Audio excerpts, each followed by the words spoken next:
Assalamualaikum warahmatullahi wabarakatuh. Jumpa kembali dengan Guru Bangsa Channel. Channel yang menaburkan nilai-nilai yang mencerdaskan kehidupan bangsa. Channel yang berupaya untuk mencerdaskan kehidupan bangsa. Bagi Anda yang belum subscribe, silakan subscribe, klik like and share agar manfaat dari konten ini dapat tersebar lebih luas. Klik tanda lonceng agar Anda mendapatkan notifikasi setiap kami mengupload video baru. Saudara, saya sedang duduk di taman, di halaman dari TK Budi Mulya 1, Perumahan Bandeng 3, Jakal KM 8, Ngayogyakarta Hadiningrat. Ya, coba kita perhatikan background dari background kami, ya, background saya. Bermacam-macam biodiversitas yang ada di Indonesia. Indonesia adalah salah satu negara yang kaya akan biodiversitas atau keanekaragaman hayati. Nah, kita bisa lihat fakta yang di belakang saya sudah menunjukkan biodiversitas yang luar biasa dari Indonesia. Oleh karenanya Indonesia dikenal sebagai mega biodiversity country di dunia ini. Dan sejak beberapa tahun lalu kita masuki era biodiversitas, sudah selayaknya Indonesia memanfaatkan keunggulan biodiversitasnya untuk memimpin dunia ini. Dalam makna untuk membangun dunia yang makmur dengan biodiversitas yang ada. Oleh karenanya, biodiversitas Indonesia harus digarap dengan baik. Biodiversitas Indonesia harus dikelola dengan maksimal, harus dikelola dengan optimal. Nah, oleh karenanya, pemahaman tentang biodiversitas Indonesia harus ditanamkan sejak dini. Bukan hanya pemahaman biodiversitas, kalau pemahaman kita sudah sering, ya, sejak dini kita sudah diajarkan bahwa papaya, mangga, pisang, jambu dijual dari pasar minggu, ya kan? Dibawa ke kota, dijual di sana, ya. Itu adalah biodiversitas, muka pandang biodiversitas.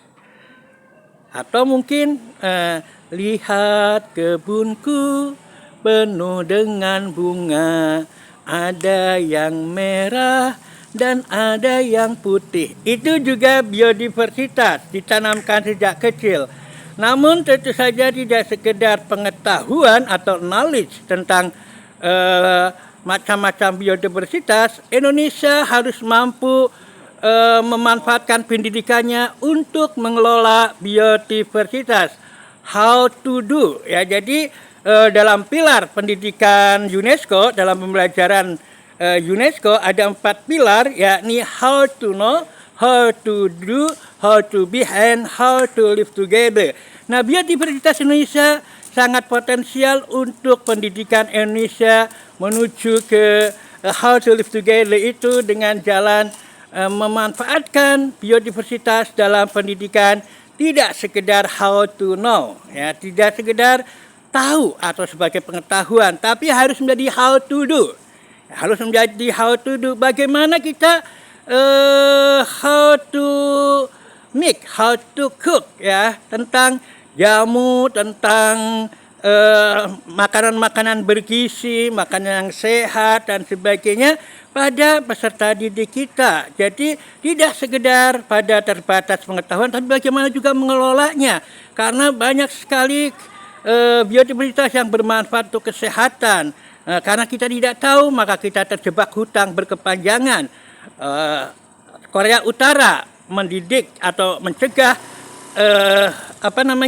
COVID dengan herbal. Indonesia yang kaya herbal justru hutang, vaksin, vaksin booster hingga booster to booster, booster, yang akhirnya hutangnya menumpuk. Ini karena kita tidak mengelola dengan baik keanekaragaman biodiversitas Indonesia. Selain how to do, juga harus tahu how to be. Kita harus bisa mengembangkan image bagaimana peserta didik kita punya bayangan untuk menjadikan biodiversitas ini sebagai tujuan untuk karirnya nanti, ya, untuk profesinya. Jangan hanya pada bidang-bidang yang kita hanya sebagai assembling, ya, sebagai perakit, sebagai user, tapi kita bisa mengembangkannya sebagai biodiversitas yang sangat bermanfaat dalam kehidupan bangsa Indonesia. How to be, ya, bagaimana belajar learn to be untuk biodiversitas kita sehingga menjadi profesi yang membanggakan di kalangan pelajar Indonesia. Kemudian bagaimana kita menjadikan biodiversitas ini untuk pembelajaran yang kolaboratif, ya, pelajaran yang kolaboratif. Untuk to live together, kita harus membina dalam pengajaran-pengajaran yang kolaboratif. Biodiversitas Indonesia dengan segala macamnya sangat mungkin untuk dilakukan sebuah pembelajaran yang kolaboratif. Membuat misalnya jamu, salah satu jamu mungkin bisa kolaboratif, yang bawa misalnya adalah jahe siapa, serai siapa, dan lain sebagainya. Demikianlah renungan kita tentang biodiversitas Indonesia untuk membangun Indonesia yang maju menghadapi Hari Kebangkitan Nasional Harkitnas 2024. Demikian, Assalamualaikum warahmatullahi wabarakatuh.